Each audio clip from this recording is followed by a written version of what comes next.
As we, gather here in this place as a people of the United Church of Canada, and as we seek to live out our apology to the Indigenous peoples of this land, we remember with gratitude that we live and worship on lands that are by law the unceded territory of the Mi'kmaq. So may we live with respect on this land and in peace and friendship with its people. And now at this time, I would like to invite Faith Mark McQuish. Did I say it right? I got it. All right. The Reverend Faith March McQuish, who is, your exact title is Executive Minister for Region 15. And I know you're here from Newfoundland, and so welcome to Nova Scotia today. And I would like to invite you up. I don't know if anyone's ever met Faith before, but she's got a job which requires many hats and a great deal of listening. Thank you. Thank you, Dale. When I came in this morning, one of the planners said, "Oh, are you Faith?" I was expecting a person who is a little older. So I'm not going to tell you how old I am. I'm just going to keep you all guessing. I'm, as you know and just heard, the Executive Minister for the 3 regional councils that we call UCC East. So Fundy St. Lawrence Dawning Waters Regional Council, which is New Brunswick, Nova Scotia, New Brunswick, PEI, and the Gaspé, Quebec. And of course Region 15, which is Nova Scotia and Bermuda. And First Don Eastern Edge, we all got long names, which is Newfoundland and Labrador. And I grew up in Newfoundland and Labrador and live in a place called Mount Pearl right now. And I come here with you at least once a month and spend time at the Sackville office and traveling around. So it's wonderful to be here with you.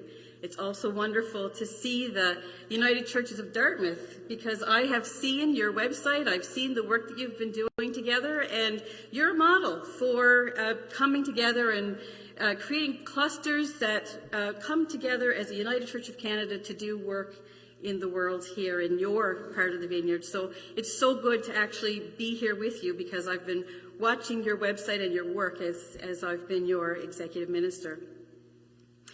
It's my honor today, as being here with you, to be able to introduce our moderator. We're so excited to have the moderator, and your sibling regions are kind of a little jealous right now that you have her in your region and they have to wait. And so it's wonderful to be able to introduce the Right Reverend Dr. Carmen Lansdowne, the 44th moderator of the United Church of Canada. Carmen was elected as our national spiritual leader, and she's our public representative for the United Church of Canada.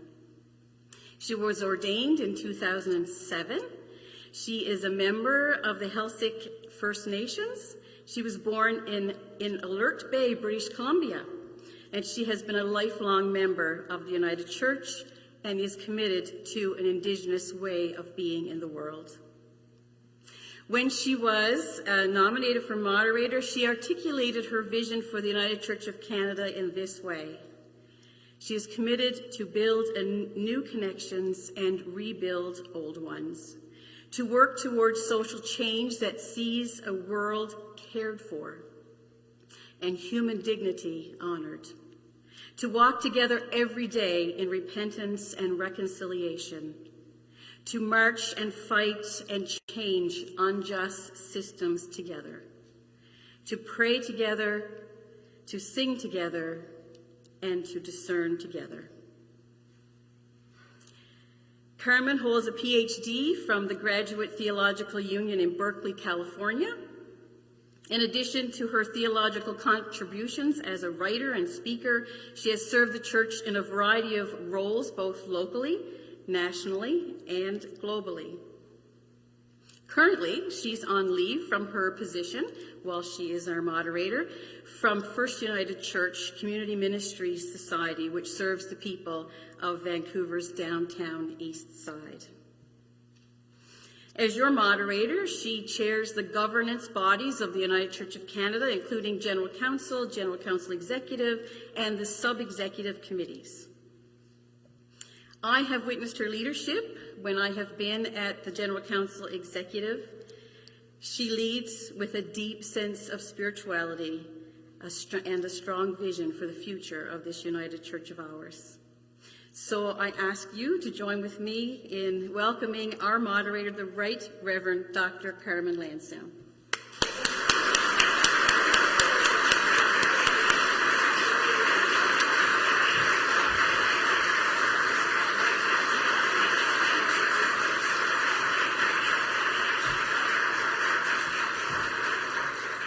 What a lovely introduction. It always feels strange to me to hear the Right Reverend Doctor. I mean, the Reverend Doctor was hard enough. And I think sometimes when I hear that, I think, how did that happen? And this morning, after a really busy week, my daughter and I went and got manicures in our hotel in Halifax. And the esthetician and I were talking, and I was talking about our decision to homeschool our daughter. And I said, you know, I went to university for 20 years. I'm like, oh, that's how that happened. I went enough for me and both my children. Hello, my friends from Dartmouth, and I'm sure some from beyond. It's my very, very deep pleasure to be joining you today after a few days of connecting with my East Coast family, showing my kids some of the important places in Nova Scotia that I love, like Peggy's Cove and Frenchie's. But most of all, for getting to connect with the good folks of the United Church in Region 15 and some of the young-ish clergy from over the last couple of days. I met with the young clergy of what Dave Hewitt calls me is the correctly named Region 15 and Fundy St. Lawrence Darning Waters region.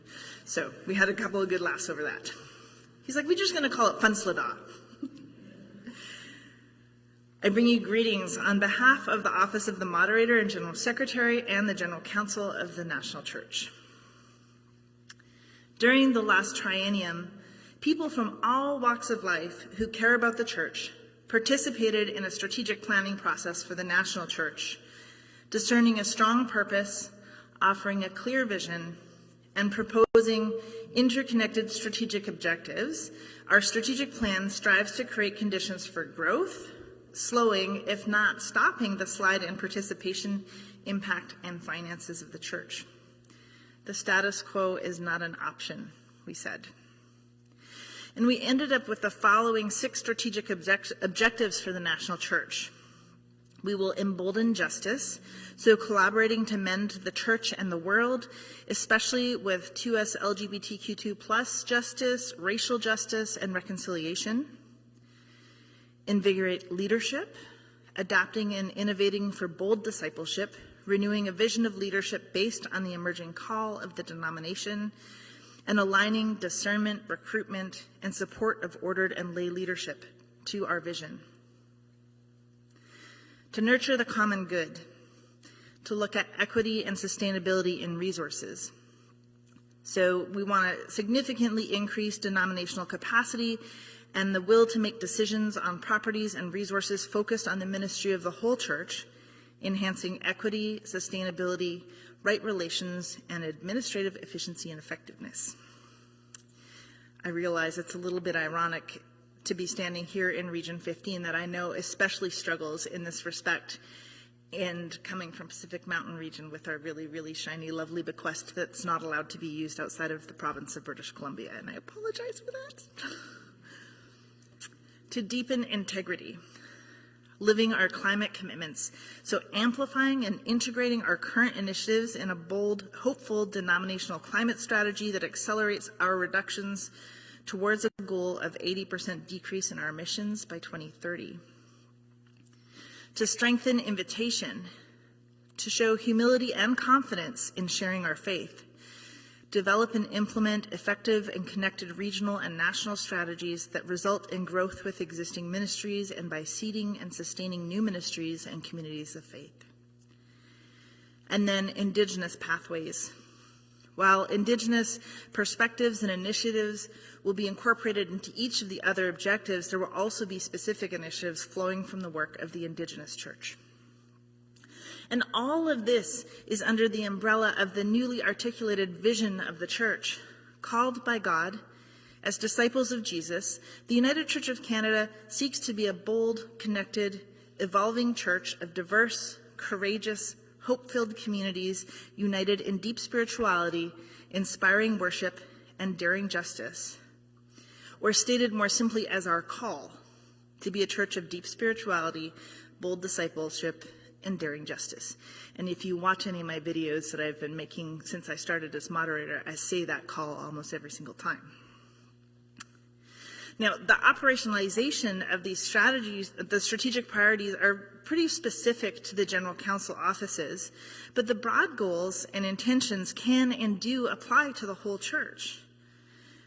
It was discerned together through our town hall consultation process and then endorsed by the General Council. And above all else, deepening integrity around our climate commitments is one that I hope that every community of faith will take seriously. While the General Council offices continue to look at ways to use online meetings or to send fewer people traveling by air, present company excluded, the majority of United Church greenhouse gas emissions come from how we heat and cool our buildings. Let's be real, it's more like about how we try to heat and cool our buildings. And I'm grateful, personally grateful, for colleagues who are scaling back their travel so that the work of the moderator can continue in-person visits across the regions of the church. But more broadly, that our collective work on strengthening invitation and invigorating leadership are both priorities that I'm hoping to add to in the coming years. I hope that each community of faith spends some time in discernment about this new vision and call. How is it that each community of faith or cluster of community of faiths can bring their own unique gifts and strengths in ministry to become a church of deep spirituality, bold discipleship, and daring justice? What does it mean to be a church of bold discipleship? To walk the ways that Jesus taught us? It means thinking about our people. I recently said to a colleague, for the church being in the business of people, its people really don't know a lot about people. Because we do really awful things to each other because we get positional and scared, and the more threat we face, the more often we do that despite our best intentions to follow the one we follow. Our buildings. We have way more buildings than we know what to do with or can sustain. And our vision for the future. When you sit together as this cluster of communities of faith that probably looks very different than the United Church of your childhoods and your young adulthoods and your midlife, it probably is a little bit daunting to think, what is the United Church of Canada of the future? In the short time that I've been moderator, I've heard some concerns. We need to disrupt unhealthy patterns, especially distrust between the courts and regions of the church. We are still struggling with restructuring. If you watched my Easter video, I said my colleague Michael Schuberg, who's executive director at Five Oaks Retreat and Education Center in Paris, Ontario, said, the church restructured and then the whole universe restructured. And we're still trying to find our footing, and the ways that we thought we might implement all of the messiness of that change got deeply disrupted by our inability to physically gather with each other and having to learn how to use Zoom and have online or hybrid worship. We're living into the reality of what it means to be a shrinking church, as much as we can be hopeful about how invigorated or inspired that can be. And we still have a lot of communications challenges. And yet I see also many, many signs of hope.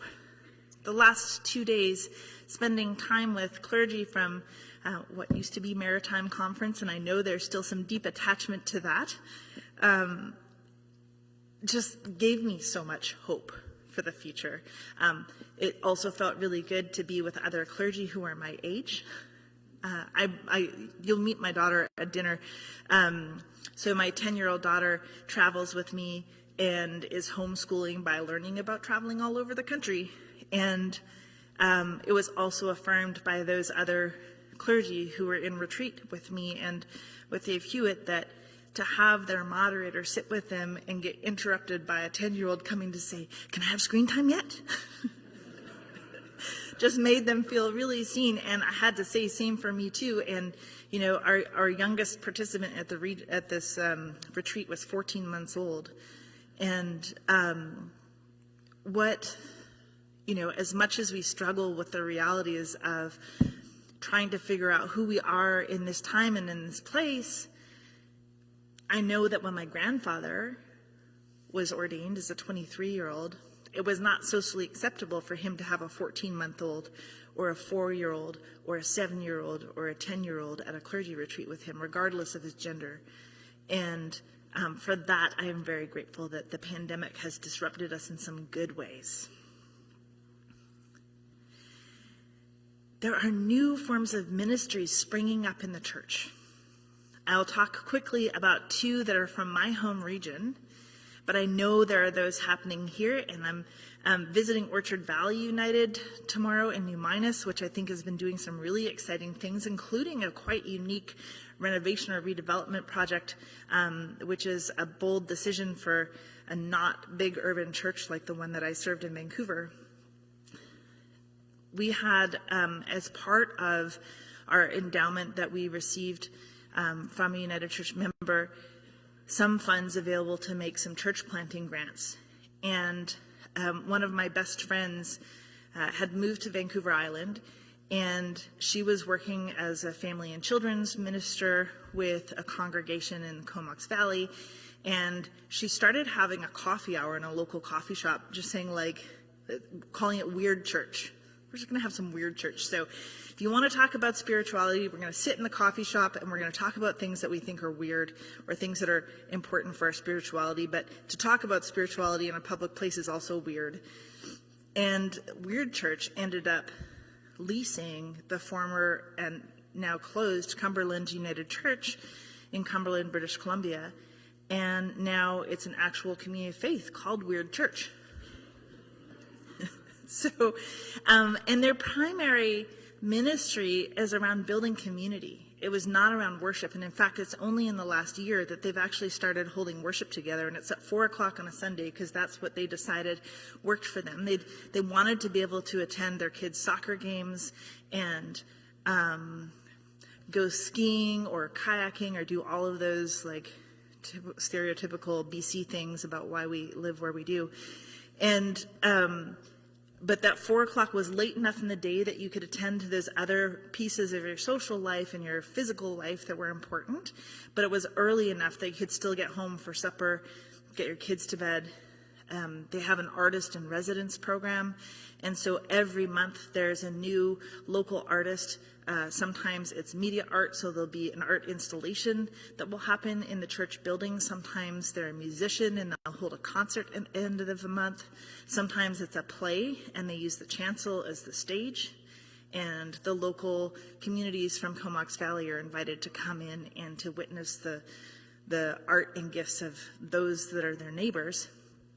And it really has, that part has nothing to do with church. It's just the church in a very humble and subtle way saying our community is important to us and we are an asset and a resource to you.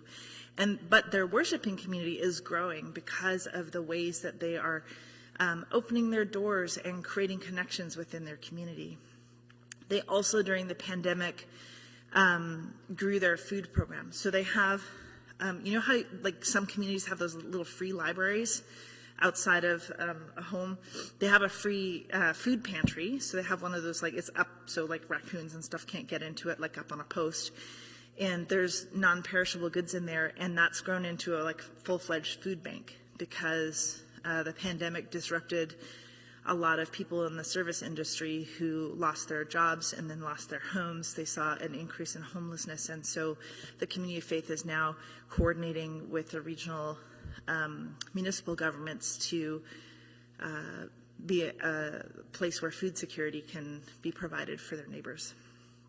The second is a coffee shop called Feast and Fallow. Originally, it was going to be called The Poor and Needy because their minister, Reverend Steve Merkovich, is really passionate about food and coffee, particularly bread and coffee, and he makes the best sourdough, like true, like, you know, old-fashioned sourdough that's just flour and salt and water. And he also does this really amazing, that's not traditional, but I think is all the rage in France right now, which is activated charcoal and sesame sourdough, which is phenomenal. Anyway, aside from the fact that his bread should be used in like every communion service in the Metro Vancouver area, he's passionate about veganism, about living gently on the earth, and the ways that industrial meat industry impacts the environment and impacts our health, and wanted to create space for us to have conversations about our understandings of our bodies and our spirituality, the food that we eat, and the land that it impacts. And so he worked in cooperation with Oak Ridge United Church, who just did a big redevelopment where they, it was a market like strata unit development where they got a new church and an endowment by selling off some of their property. And they built space for a cafe in this thing, because now they have like all of these like hundreds of new neighbors living in these strata units, and so it's the local coffee shop, but they're also creating space outside of regular Sunday worship to sit and have conversations about like, how's your heart? How is your soul? What grieves you? What burdens you? And how can we help? Let's have a conversation about that. And he called me just before Truth and Reconciliation Day, and he said, Carmen, what are we going to do for National TRC Day? He's like, I've been busy doing other things, and it just hit me. It's tomorrow. Of course we've purchased orange staff t-shirts for the coffee shop. Like, what are we going to do? What can we do as a coffee shop and a food ministry to talk about reconciliation? And I said, well, Steve, what was your vision for this coffee shop? Is that you can sit and have conversations about things that matter. I said, put a sign up and say, this table over here in the corner is for people who want to talk about what they're learning about reconciliation. Just make it part of your mission. He's like, oh yeah, okay, thanks. But, you know, it's interesting because I think that, and I know that these little projects are springing up all over the country, and I'm talking about the ones that are nearest and closest to me, that are run by my friends, because that's what I know, and I've only been moderator for like 7.5 months, but I know that they are happening in other places across the country. And I think that those signs of hope, even though there's so much uncertainty about our future, do give me great hope. And then lastly, you know, I talked about our communication challenges in the church. And to try and resolve that, our executive minister for organizational development and strategy, Jennifer Henry, did a communications audit last year. Our longtime director of communications, Kate Rod, who served the church faithfully for a long time, was retiring. And before posting a new position for a director of communications, the general secretary and Jennifer decided we should do a communications audit and figure out, like, what are the things we need to do in the church in terms of our communications, because that should shape the role and the function of the director of communications, and we want to hire somebody who has the skill set to do the things we need them to do, rather than just, you know, post for a general person and then realize maybe they don't have the skills and the passion to do the things we need them to do. And one of the things that came out of this communications audit was the fact that people my age and younger, over 40% of them, said that they would be interested in being part of a community of faith that had inclusion of people regardless of their sexual orientation and gender identity, that was committed to reconciliation, that was committed to economic justice, and that was committed to climate justice, if they thought one existed, but they didn't. And to me, although it's like, oh my gosh, like, how can you not know that the biggest Protestant denomination of Canada that's about to celebrate its 100th birthday doesn't exist. Like, where are your parents? Aside from like my inner alarm bells, my filter kicks in and I think, what a blessing. We just have to find them. We just have to find them and say, here we are. And we have people who are willing and able to do that. And so that gives me hope. And I have no idea what the church is going to look like 10 years from now or 30 years from now or 100 years from now. But I do have faith that the United Church of Canada is going to exist. And it may look very different than it did for the last 100 years. Personally, I have to say, as the current moderator, I am grateful that having breakfast with the Prime Minister on a regular basis is no longer a requirement of the job. Mostly because the pandemic ruined our Prime Minister for me. All I can think about when I hear him speak now is that gaffe about speaking moistly. And I do not want to sit at table with him and have those thoughts. More generally, things that concern me, and this exacerbates some of the challenges as we experience them in the church, is the division and anger in our society. I was sitting next to a pilot, an Air Canada pilot, when I was flying home from, I don't know, where was I flying home from? Calgary. Nope. I was flying to Toronto. And she was flying to Toronto from Vancouver, so she was deadheading so she could bring a plane home the next day. And we didn't talk through the whole flight, and as we were waiting for somebody to come and open the door of the plane and get the jetway set up,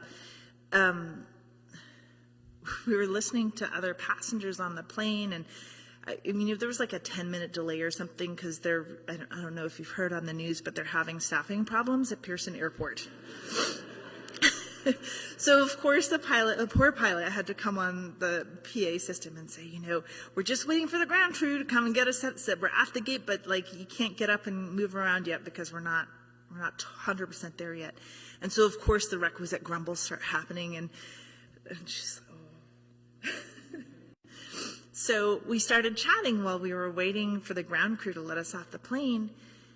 And I said, I'm grateful for you.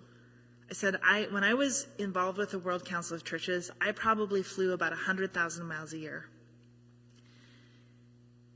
And I know that people have short fuses, and I know everybody's tired and like quick to anger since the pandemic.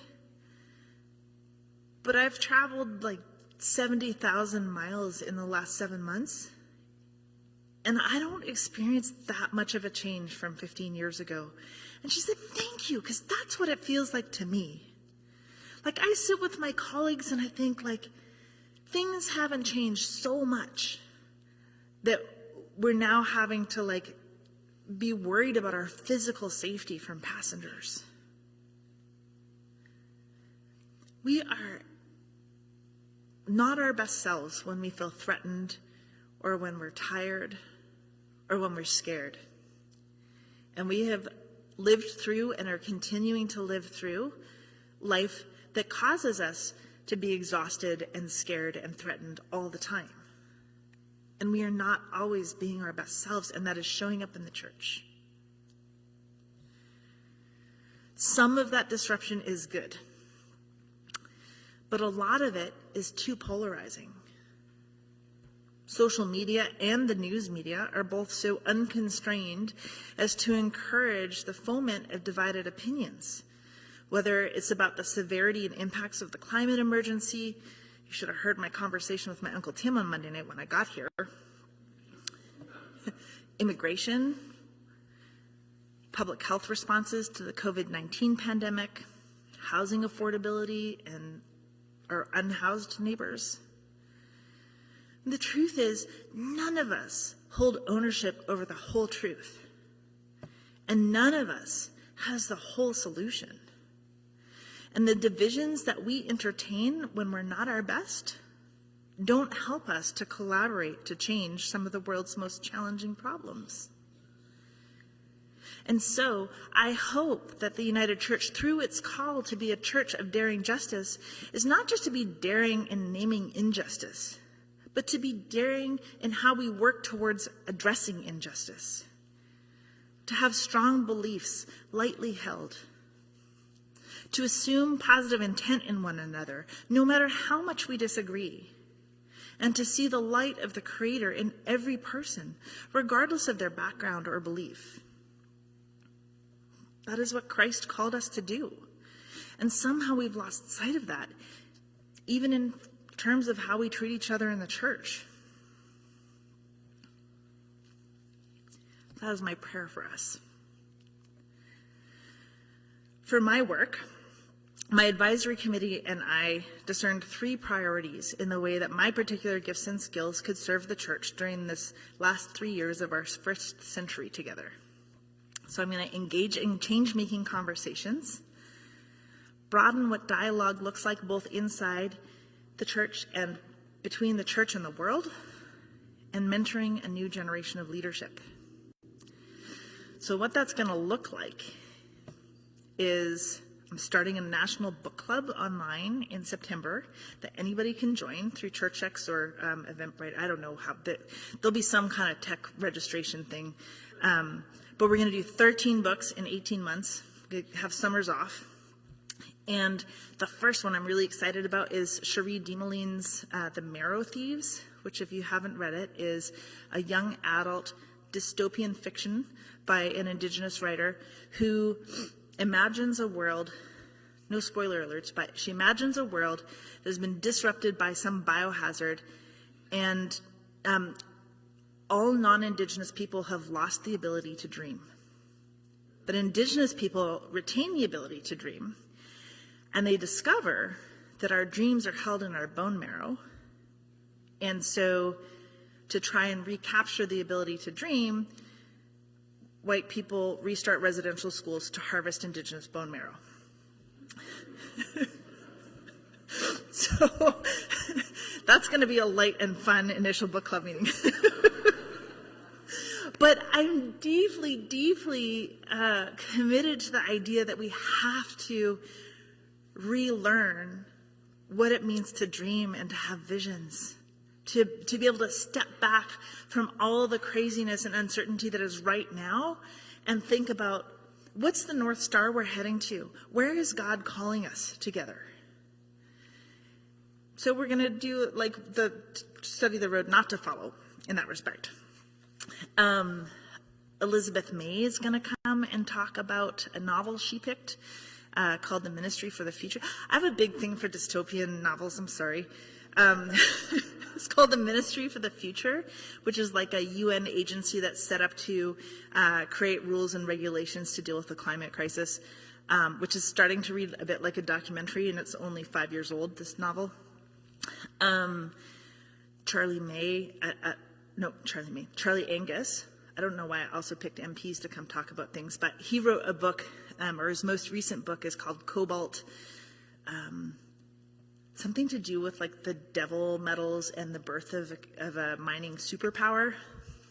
So he wrote about Cobalt, which is the community in the Canadian Shield where he lives, and the history of the social and environmental impacts of mining in his community, but also the way that Canada failed or didn't fail to regulate mining and how that's impacted mining globally. And he starts with something, I of course fell in love with this book immediately. He started with the erasure of the history of Indigenous silver mining in Canada, and the fact that we had silver mines, and there's archaeological evidence that shows Canadian silver from areas like Cobalt as far south as Texas and Florida, and that we had our own silver trade.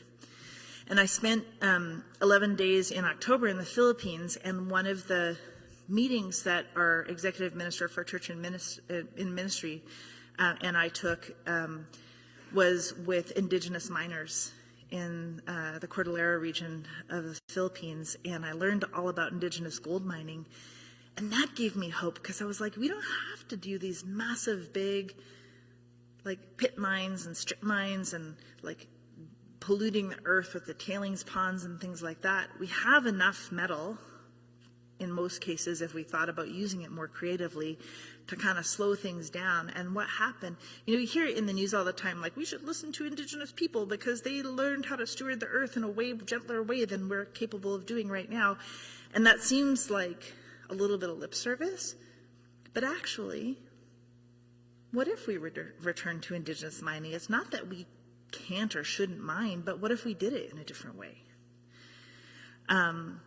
There's lots of other books. There's, I haven't picked which book by Doug Saunders yet, but he wrote Arrival City and Maximum Canada, talking about the goal to increase Canada's population to 100 million people by 2050, and why we don't talk about that, but that's the goal. So that's going to be fun. I'm also going to do a series of events across the country, which will look a little bit like having, if there's a theological school or a series of theological schools in a region, that we would have a theological symposia, because I'm still an academic at heart, on the Wednesday afternoon, talking about Canadian theological contributions to the idea of human flourishing. And then a public lecture that's open to everybody. And it's not going to be branded as a church event, but it's just going to be part of that, broadening engagement and having change-making conversations. So in Kingston in November, there's an American economist and author and speaker on sustainability named Andrew Winston. If you're into sustainability stuff, he just wrote a book called Net Positive with Paul Pullman, who's the CEO of Unilever, about how companies who give back more than they take actually can thrive. So he's going to, because Kingston's the Eastern Ontario Outaouais region is got some really old legacy Canadian corporations, but across a really diverse number of industries like tech, healthcare, manufacturing. And I thought Andrew's a good person to come and give a lecture on how we can change our traditional manufacturing and industry better in Canada, to do better in Canada. And then there'll be a public workshop on a Friday afternoon or a Thursday if Friday's a holiday, where we invite the business community to come and envision how their work can contribute to a Canada that flourishes in 10 years. And then on the Saturday, we're going to have a congregational workshop, a church workshop, where communities of faith from the region can come together and work with me and others to have that same workshop, but with some Bible and theology thrown in, envisioning how can we create a United Church of Canada that's flourishing 10 years from now. And then I'll probably do some preaching, because it seems like a wasted opportunity not to do that. And then originally we thought we were going to do a clergy retreat. So maybe Monday to Wednesday was going to be the clergy retreat. Maybe the symposium was going to be on Friday, whatever. It was all just my own idea. And then I pulled together a group of clergy and lay leaders and people from outside of the church, shocker, to come together and help me to really put some meat on the bones of this idea that I had. And the group of ordered ministry personnel, they were all ordered ministry personnel, that came together, went off in an entirely different direction. And they said, we don't need, as much as we would love to go on retreat with our moderator, we don't need to go on a retreat with our moderator. There's urgency in the church's national strategic objective to invigorate leadership, and we want to focus on that. So it's all still in the works, and instead of me doing something standalone from other staff in the National Church, we're working together with our Office of Vocation, with the Ministry of Employment people, and with Jennifer Jansen-Ball, who's our Executive Minister for Theological Leadership, to re-envision how can we create a cohort pilot project of invigorating leadership. Because do you have any lawyers in here? Raise a hand. I promise not to shame you. No? Okay. So before I became moderator, actually before I came back to work for the church, I had worked at EcoJustice, which is Canada's biggest environmental law charity. So I basically ran a national law firm. And it was fascinating because, theology and law are two limbs of the same tree historically. They were one discipline that split into two. And as much as I would argue with my boss about the fact that I don't even remember what they call it anymore. But their ability to their ability to stand up and make their oral presentations in court when they were litigating was very similar to preaching. And he says, well, the difference is you don't have somebody come and try and tear apart your arguments for 45 minutes afterwards. And I was like, you've clearly never been to coffee time. But the other similarity I noticed between running a law firm and watching my colleagues who were lawyers practice law and try to run this charity that we loved and ran, and my colleagues in ministry is, we both have these post-bachelor's professional degrees that are not considered academic graduate degrees, even though they're twice as long as most master's programs. And we learn all of the technical, classical pieces of our profession, but we don't learn people management. We don't learn marketing. We don't learn financial literacy. Sadly, we have to learn that on the job most of the time. I started my career as an auditor with KPMG, so that sucked.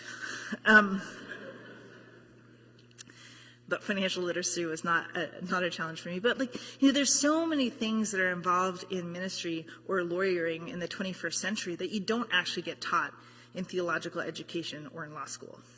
And so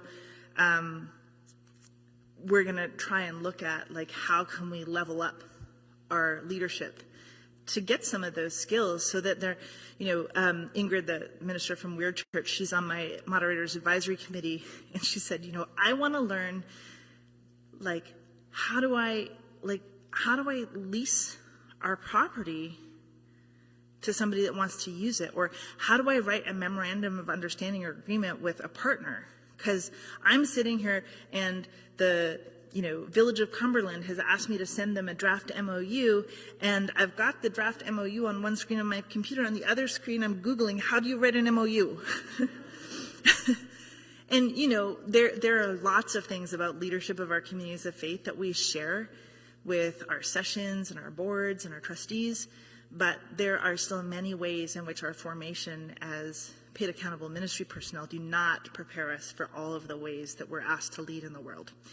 And so that's the last piece, is really thinking how can I, and my mom said that watching me grow up was like watching Moses wander through the desert, because I started my career at KPMG in accounting, but I had a history degree, and then I went to then I went and taught English in Japan for a couple of years, and then I came back and did my MDiv, but instead of going into congregational ministry, I was ordained to further study, and then I went and did a THM and worked as a chaplain, and then I moved to California and did my PhD, but I married an undocumented worker and had babies and had to sort out that situation, and then I came back and worked for Eco-Justice instead of working for the church, and I worked at an innovation summer camp company, and she was like, what, where are you headed? And that I never do anything the easy way. But I think so many people had said to me last year, you're the right person at the right time for this role. And at first I thought nobody else let their name stand because everybody was tired from the pandemic and nobody wanted the job. But my mom and I sit and have conversations about how, all of that wandering through the desert and all of that global travel and all of the different jobs that you've held and the different skills that you bring, and working in a company that teaches innovation to people and human-centered design and had a desperately healthy, almost sickeningly healthy culture, brought me to this place where I can say, yeah, it's scary. Yeah, things are going to look real different. And that's okay. We're going to make a ton of mistakes. And Dave Hewitt and I were talking about this at the retreat. That is one of the blessings of the pandemic. Before the pandemic, we'd be like, well, maybe we should try something like hybrid worship. Maybe people would worship with us if we weren't at home. And then the first time Facebook Live didn't work, well, there goes that idea. But the pandemic taught us to fail forward or to fail fast, right? Because you didn't have another option. So Facebook Live didn't work the first day, then you tried Zoom the next week.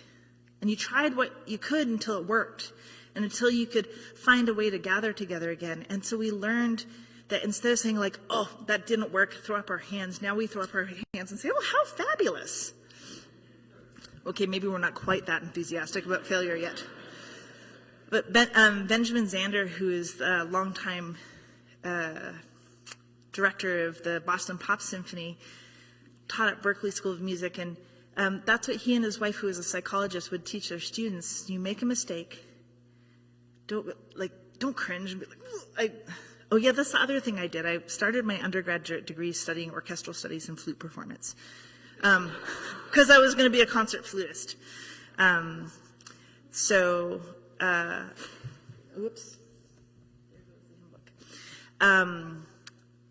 Yeah. What if we learn to throw up our hands when we make a mistake and say, how fabulous.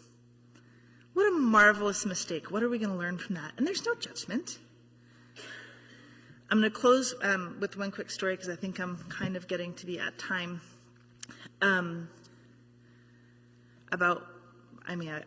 was joking about Galileo, but this innovation summer camp company that I worked at in California was so intentional in the way that it was built. And they lived their values so much in everything that they did. That changed I worked there for a year before I moved home to the Pacific Northwest, and it changed my life. It changed my life in the way church changed my life. And we practiced assuming positive intent. We practiced service to our staff and to our colleagues and to the children that we taught.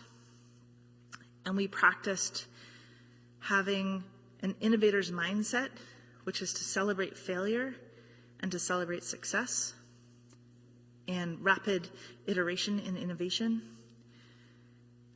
We created safe space to give and receive feedback. And we practiced great care for each other. And so my boss was a woman named Mimi Gordon.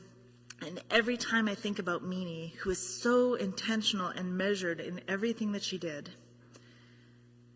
I used to run the staff selection team, so I had a team of 7 people that would help me to interview, do screening interviews with people on the phone to narrow down who our camp directors were going to interview to hire, or who the area directors were going to interview for camp director. And she used to say, onboarding begins at the application stage. It doesn't begin when you give somebody a job. Their experience of your corporate culture, of who you are as an organization, begins the moment they submit an application for employment. And that shaped how we wrote rejection letters. It shaped how quickly we responded to people. If we were interested in a potential employee, they knew within 24 hours of our last interaction with them if they were moving forward in the process or not. If they weren't moving forward in the process, we didn't leave them hanging. We told them within 72 hours. And if they knew that the process was slowing down, we didn't let them go a week without hearing from us. She reminded me of that line from A Child's Christmas in Wales when he's talking about his aunt after the fire, and she said the right thing always. Except it was never asking somebody if they wanted something to read after a fire. She really did say the right thing always. And she was not the only leader like that. Our vice president was an amazing, amazing leader. And for when we gathered together our 2,000 summer staff and trained them about how to operationalize our camps, I was the snack fairy. I got to go around to all of the training rooms with a cooler in tow, wings on, and a blue wig, and I had fairy makeup on. And I would go, because it was a summer camp company, it was fun. We had so much fun. And I would drag this cooler around to all of the instructors and be like, do you need a granola bar? Would you like a Diet Pepsi? Do you want some water? And I was also in charge of getting lunch. And staff had voted for, it was only the instructors, so it was like 75 people that we were providing lunch for. All of the summer staff had to bring their own lunch because providing lunch for 2,000 people is hard. And so they decided they wanted Chipotle. But Chipotle didn't open until 11:30, and lunch was at 11:45. And that was the other thing at Galileo. Nobody was ever late for anything. My first staff meeting, I walked in, it was probably like 9 o'clock and 35 seconds. And I walked into the room and everybody was like, oh, there you are. And never did that again. So I have 15 minutes to get off campus from Mills College, get the Chipotle for 75 people, come back, set it up, get it all organized so that it's clear like what you ordered and where it is and how you're going to get it. And by the second day, I'm exhausted and I am not my best self. And my colleague was working with me, and this VP, this kind and beautiful and loving and accomplished and thoughtful leader, was welcoming the instructors as they came in for lunch. Hi, how did your morning go? What did you order for lunch? Can I show you? And it was like I was overstimulated, and I was like, why do you have to like micromanage how people are getting their food? And in a moment of not being my best self, I texted my colleague and I said, oh man, Tajli, just shut up. And then I looked at my colleague like knowingly, like waiting for her to give me the nod of like, yeah, it's super annoying, right? And Tajli is over here, and Rebecca's not looking at me, and I hear ding in Tajli's pocket. And you just know this is turning into like a Stuart McLean Vinyl Cafe story, right? Like, I see her reach into her phone, read the text message I thought I sent to Rebecca about Tajli, but I wrote it about Tajli to Tajli. And she looked at me and she said, you know, we have a break room. If you're tired, why don't you take 15 and just go take a minute? Okay. So off I walked, my tail between my legs, thinking like, there's no way she's actually that gracious, but oh my gosh, thank you for not making a big deal out of it, but I'm going to lose my job tomorrow. So, of course, Monday comes, I go into Mimi's office, I'm like, Mimi, I have to tell you what I did. And she's like, okay. I was like, no, it's not okay. And she said, well, what do you need to make it okay for you? I'm like, I need to go apologize to Tajli. She's like, okay, we'll go do that. So I made time and I went and I said, I am so deeply ashamed. And you were right. I was tired. I was not my best self.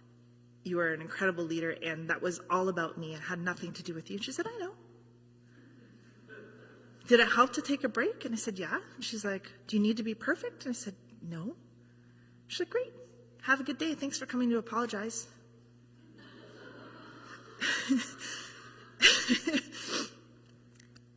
And, you know, it took me a long time to forgive myself for being imperfect. And what a moment of God's grace to learn that lesson, to learn that as I grew in emotional maturity, that was the type of leader that I wanted to be. And when I stepped into a really, really messy situation, which was First United Church 5 years ago, I wanted to be like Tajli. I wanted to be like Mimi. And that's the leader I still strive to become. And that's the way I would love to see us treat each other in the church. Because I think if we can get there, just like Galileo could be like a best, top 10 places to work in the San Francisco Bay Area, which is not an easy place to reach that bar. What kind of welcome will we give to our neighbors? And it's so precious and rare to see that type of maturity and grace and thoughtfulness and kindness in the world. But that's what I want for us.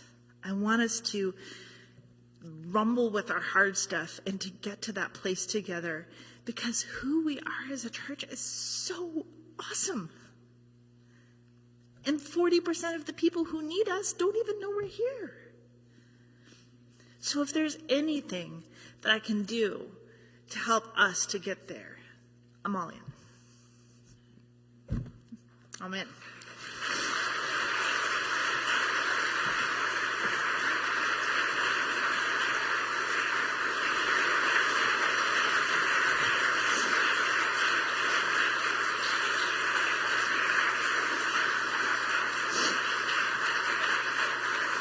I'm also a big crier. I cry a lot. You'll see me cry over the next 3 years. I cry all the time. That's not speaking most moistly, is it? Touche, my friend. I like you already. So this section of our meeting with our moderator is a question and answer, and hopefully everybody got a little post-it note that they could write questions down on it. We decided that we didn't want people standing up because often when we stand up with a mic in our hand, we talk for 15 minutes. And there might be a question in there, but so, oops.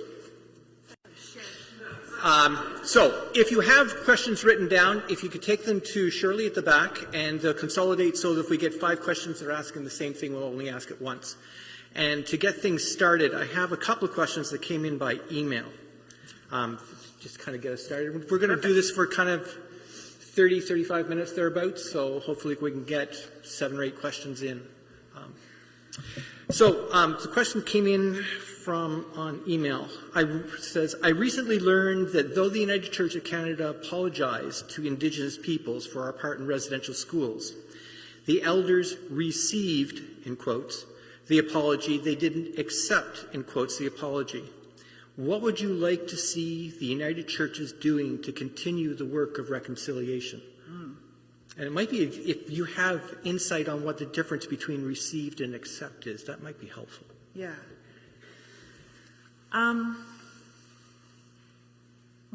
That's a good question. And I think, it's like, my mom was involved in Native ministries in the early 80s and mid 80s. And so, like, I've known my whole life that the elders received but did not yet accept the apology that was issued by Bob Smith in 1986.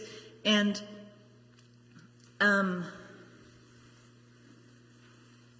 it's like the difference we teach children between saying sorry and making amends, right? Like, making amends is about changing your behavior. And I think that the church was not yet then, and still in a lot of circumstances, is not yet a culturally safe space for Indigenous people to be. There were a lot more things that were not yet talked about publicly. There were a lot of those elders were residential school survivors and wanted more explicit apology and reparations for their experience in residential institutions. And I'm with our staff. Like, I don't think we should refer to them as residential schools, even though that's what they were named. They were residential institutions. There was nothing that was intended to be like school about them. So they attended these institutions, and I think for them it was like, okay, great, you're sorry, but now what? And, I think that the fact that the church at General Council 44 made a unanimous decision to affirm a self-determining Indigenous church in the United Church of Canada is probably the first big step. Okay, no, actually, pleading guilty to residential school court cases and being a willing and active participant in the, I don't know what they call it, the Conference of Parties or something like that. All of the churches and the governments that were involved in the residential institutions, that was probably the first big tangible change of behavior. And not everybody agreed with it. Still not everybody agrees with it. But the affirmation of creating a self-identifying and separate but equal Indigenous church within the United Church of Canada umbrella and family is probably the second big thing. And there are lots of signs of hope for me. My mom grew up as a teenage adoptee of a white United Church minister and his wife, and one of the things she asked them to do was to read the Indian Act and have a conversation with her about what institutionalized racism looked like, and they refused her whole life. And when I was doing my doctoral program, my grandma said to me, I certainly hope that you remember that we are an Easter people and we believe in hope, because you're starting to sound like an angry Indian. And I said, well, Grandma, my kids call my mom Granny, I called my grandma Grandma. So Grandma, there are a lot of things to be angry about. And yes, I know I'm Christian, and yes, I remember the resurrection, and I will get there. The number of Reconciliation Matters committees that are engaging in study of the calls to action that came out of the TRC, that are issuing invitation to be in dialogue with local Indigenous communities, but in like a respectful and not like I'm going to pounce all over you and make it about me and like assuaging our community's collective sense of guilt about our history, which we're powerless over. But like, we're here and we're sorry, and if there are things that you're doing that we can amplify or that we can support, we want to do that. I mean, there are a lot of signs of hope for me there too. And I think it's important to continue to acknowledge that racism and prejudice still exist in the church. When I was on internship, somebody said to me, there's a theme in my life. I was in a book club in my internship site, and we were reading a book called No Crystal Stair. It was by a woman from Montreal who was Black but passed for white. And I didn't know this at that time, but that there's this whole genre of novels called passing novels that are about the experience of being identifying as racialized but passing for white. No idea what that's like. And so somebody in the congregation in this book club said, I don't get it. Like, what is this passing? And I said, well, like, it's like me. I'm very, very deeply rooted in my identity as a historic woman, but I pass for white. And he said to me, until you show up to church in a buckskin dress with a feather in your hair, you're always going to be a little white girl to me. And it's like, that's the kind of thing that I'm talking about when I'm saying we're not always our best selves to each other. And as much as we have made these really broad strides around reconciliation or inclusion, gender justice, every time that we deny the atrocities of the severity of residential institutions, or every time we misgender somebody, or every time we forget that Gladys doesn't like to be patted on the back without knowing you're there because she was raped as a young woman. Like, every time we do those things and we forget to center the experience of the other and to be an intercultural church and to be transformed by who we are together, that we're failing in ways that make it not safe to be here.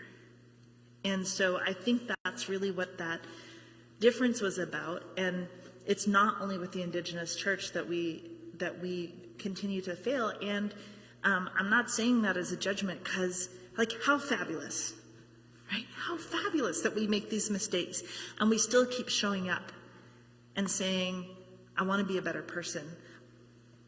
Like, the spirit in me sees the spirit in you.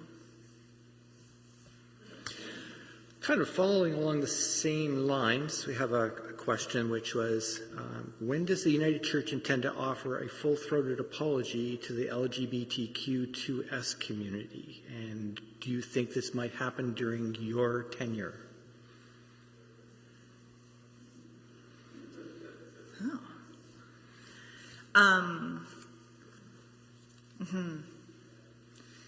I don't know if it'll happen in the next, in this triennium. As far as I know, that is the first time I've ever heard that it's been requested. And I mean, I have slowly but surely been coming out as identifying as bisexual, although I'm cisgendered and I'm married to a man and in a monogamous relationship. I have to say that is another way that I have passed in life, because my partner and the parent of my children is a man, and that's heteronormative, right? So it's only recently that I've started to show up and engage with Affirm United and the LGBTQ community and being part of that B. And so I have to say that I am super ignorant about if that is a movement afoot in the church. And I think that we could probably do it in a really meaningful way at this point, because even though the lived experience of people who identify as queer, and I'm going to say that because I get all the names mixed up. There's so many different ways to letter anything other than the LGBTQ part that I mess them up every time when I'm speaking extemporaneously. But there are still many, many ways that people who identify as queer in some way show up to church and don't feel safe. And there are a lot of allies in this church who continue to learn and to try and create safety. And we're further along, I think, in trying to be an affirming and inclusive church. So, I mean, if that's something that the regions want to bring to General Council, this is the other thing that I'm learning is I think as we're tired, I hear a lot of well, when's the national church going to do this? We are a strongly congregationalist in how we do things, right? Because it's well, when's the national church going to do something about this? Well, don't you dare tell me what to do. But our best decisions have come when a community or a group of communities in the church have surfaced things up to the national level. And because of the ambiguity of believing that the Holy Spirit is present with us in our discernment, sometimes we step out into an intention to live into a new way of being, even if that means that a whole bunch of people are not following us yet. And sexual orientation and gender identity, I think, is one of the places where we have done that most prophetically and most uniquely within the global Christian communion. And so I would be thrilled to help work on it, but I haven't heard anything about it yet. Well, maybe the person who made the question could have a chance to speak with you when we have coffee and cookies downstairs. Sure, if you're here, I would love to talk to you. Yes, I see you.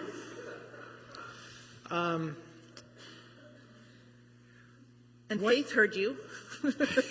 And Faith heard you. Your executive minister heard you. So, yeah. So another question. What is your hope for the United Church of Canada when the older builder generation is tired but still has a vision for a younger cohort to take a lead hand in shaping the future church? And kind of with this is also a question about, could you please define what you mean by invigorate leadership? I think the questions may go together. Mm-hmm. I think invigorating leadership is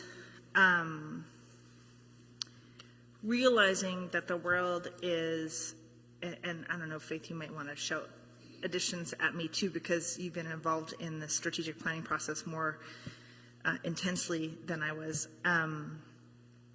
but is around, there's a skills gap between church as it is and has functioned and the world as it is and it functions. And also when we look at the gap of who we want to be, which is a church that still exists in 10 years or 20 years or 30 years, and what's needed to get us there.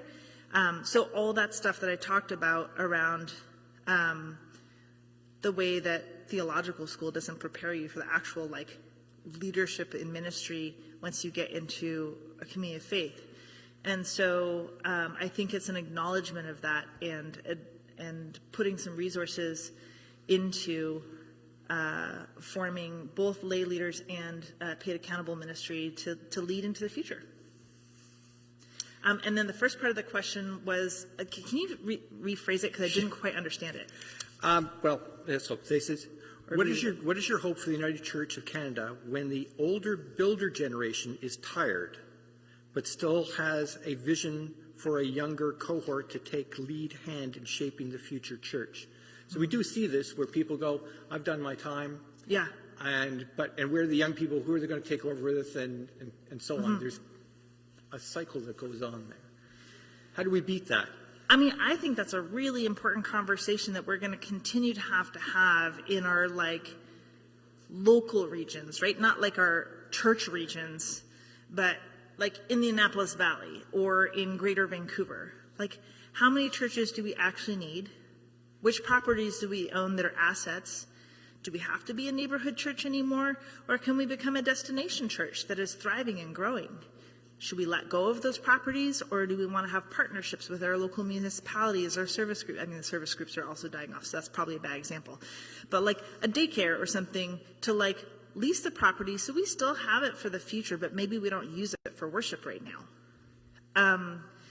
Because the truth is, I think there's huge potential to grow the church, but I'm not sure that there's an alignment between the speed at which some of our churches are shrinking and the speed at which they will grow.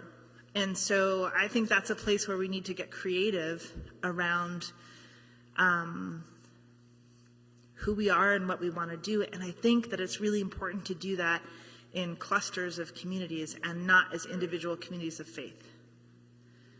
Right? Like, I know of a congregation, I won't say in which region, that did a big strata market development on their property. Beautiful new facility. You know, multi-million-dollar endowment to ensure the ongoing legacy of their ministry. 20 members. 10 come to church on a Sunday. And as much as like that doesn't feel good for you in the pews, it also doesn't feel good for us that have to stand up in the pulpit either, right? Because we put the same amount of care and attention and effort into crafting the liturgy if there's 6 people or if there's 600 people. And so if you have, you know, however number of members in your community of faith and only 10% or 25% of them show up to church on Sunday, maybe it's time to have a conversation about, does ministry have to show up like church on Sunday?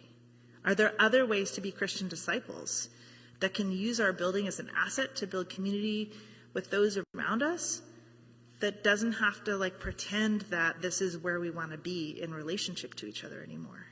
And those are important conversations to have. A friend in Vancouver partnered with 2 other local congregations to have their traditional Good Friday service. Between the 3 churches, there were 8 staff and only 3 congregants from the whole 3 communities showed up. Wow. You know, and I get it that we can travel again, we can go and visit and see our families again. But in a week where ministry personnel were preparing like 5, 6, 7 services, did they need to collaborate as 3 teams to create a service for 3 people? Like, wouldn't it be more honest to say, we want to imagine a different way to worship together. We want to imagine a different way to build community together in a way that works for us, because sometimes just doing the same old thing is not working for us. And I think that it's not always the case, but we do have a habit of like wanting to hand over the keys and the chair roles and the giving responsibilities of what was. And when we see any whiff of change, we're like, we want to take it back, right? Like, that is not why I gave that to you. And then it creates like ageism, where it's just like, well, those old people just like don't understand what the world is like now. And like, none of that is healthy or good. But we are doing it over and over and over. So have a facilitated conversation, you know, like figure out, like it, in my experience, it has never worked to say, we only have to do the next right thing. For me, I always want to figure out, where am I going and what are 5 different ways to get there? So if the path I take has an obstacle that becomes insurmountable, I don't go, okay, well, there goes that idea. I say, okay, great, we thought about 4 other ways to get there. Let's try one of those. You know, we have to start having some of those conversations in open, not positional ways that are gentle with each other, that see that possibility that we don't have all the answers in our own community, in our own brain, and to work to really value the diversity of opinion and vision that each of us bring together in community. Thank you. It kind of reminds me of we had a Dartmouth-wide meeting 12 years ago. And a facilitator ran in, and he started off by saying, you got 7 churches in Dartmouth. It's like having 7 restaurants all serving the same meal once a week at the same time. Are there other ways? And so we have been talking a little bit about that, but we haven't gotten very far.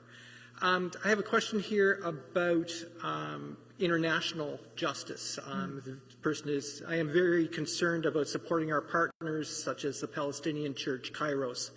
It seems we may be afraid to stand up for their rights. Where's the bold discipleship and daring justice? Yeah, that is a hard one.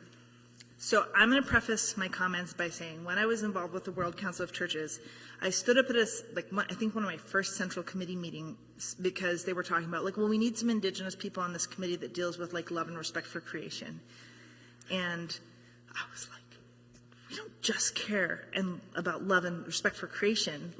Indigenous people are not homogeneous in the things that we care about. Maybe somebody wants to talk about nuclear disarmament. Maybe somebody wants to talk about gender justice. Maybe somebody wants to talk about the Israeli-Palestinian conflict. At which point I walked out of the room and one of the staff came and said, so do you want to talk about the Israeli-Palestinian conflict? And because of my very bold statement, I thought okay, well, can I say no? And so for a period of years, I was the co-chair of the Palestine-Israel Ecumenical Forum Core Group of the World Council of Churches, which is the group that coordinates the staff of different member churches that are doing advocacy for Palestinian Christians.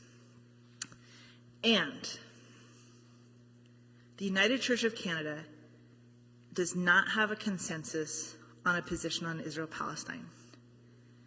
And that has happened over and over again for the last 2 decades or more, where there are groups of people who are deeply passionate about the injustices faced by Palestinians living under occupation, living under a military occupation in the occupied Palestinian territories. It's messy, it's tied up with colonization, it's now been theologized by all 3 faiths. We are not careful about the way that we talk about Jews and Arabs. There are not Jews and Arabs. There are Israelis and Arabs who are all Jewish, Muslim, and Christian. There are a shrinking number of Palestinian Christians. They used to make up almost 20% of the Palestinian population, now it's 3. And those are our partners that are crying out for witness and justice. But, there's all kinds of ways that we can analyze the atrocities that happen on both sides, like terrorism is not okay, and at what point does a military response to being militarily occupied, where is the justice in that? I think it was Reinhold Niebuhr who said, you cannot hold people down with your boot to their throat, and when you finally release them, criticize them for failing to have all of that which they've been, denied. And we acknowledge the right of Israel to exist as a Jewish state. The state of Israel has more obligations legally as an occupying power under international human rights and humanitarian law. And we have a deep attachment to the Holy Land as people who come from one of the 3 Abrahamic faith traditions from that land. It is messy. And we can't, or we haven't yet, as a denomination, come to a place where we can even say what any of that means in a way that's not super watered down, or where people who are crying out for justice feel like it's not enough. And this is where one of the best parts of being a conciliar church can show up. is that the United Church of Canada is showing up for Palestinian justice. And it is showing up to confront anti-Judaic anti-Semitism. And all of those things are true.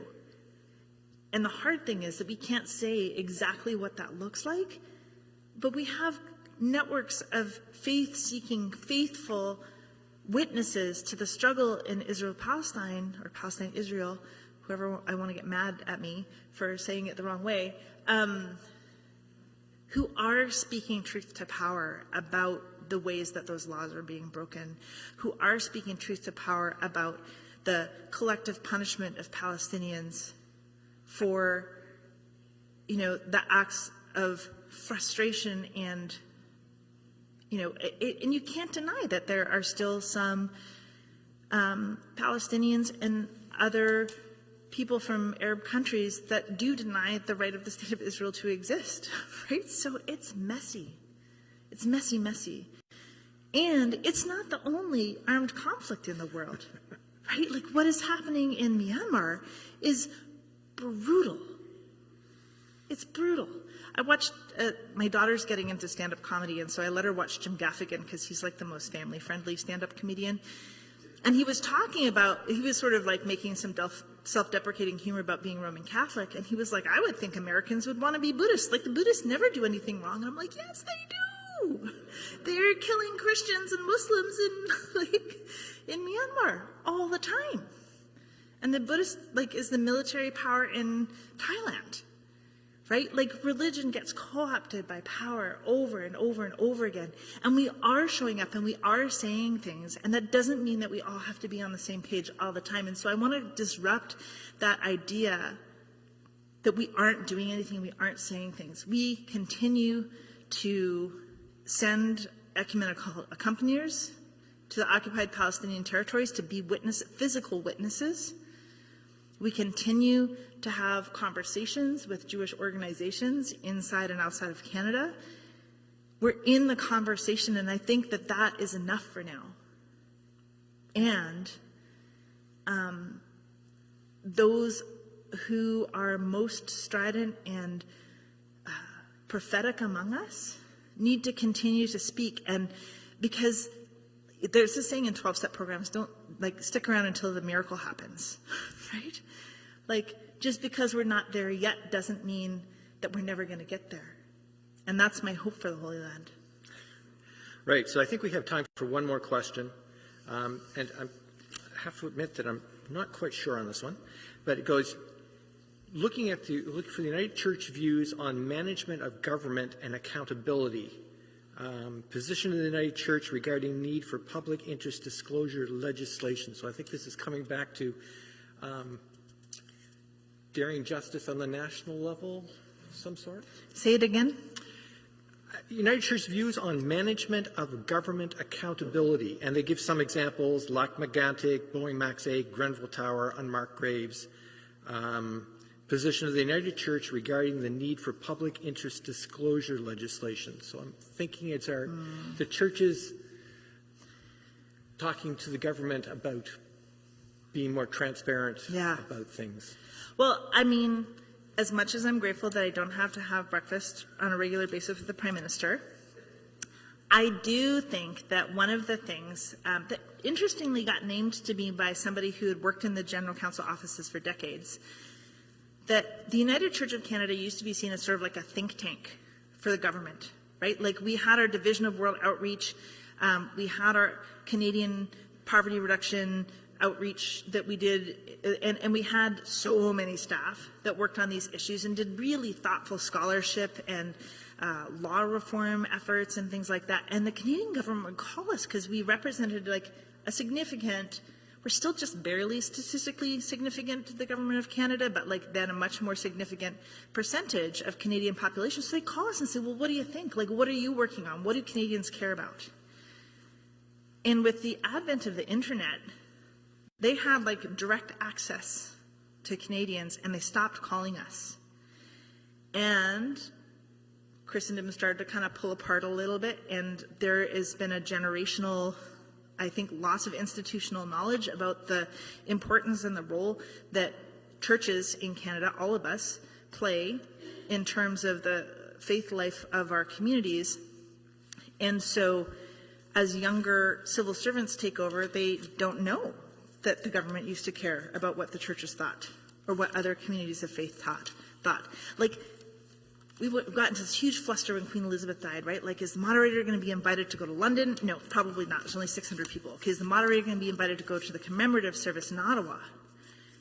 And the crickets from Ottawa. And so we write to Heritage Canada and say, is the moderator expected to be in Ottawa? Because if she is expected to be in Ottawa from 10 days from now, we need to shift things around, and we'd rather do that 10 days in advance instead of the day before.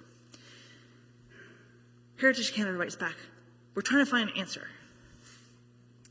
4 days later, and after a weekend, we get back, thank you for your request for an invitation to this service. Unfortunately, the only representative for Christianity in Canada will be the president of the Canadian Council of Churches. Great.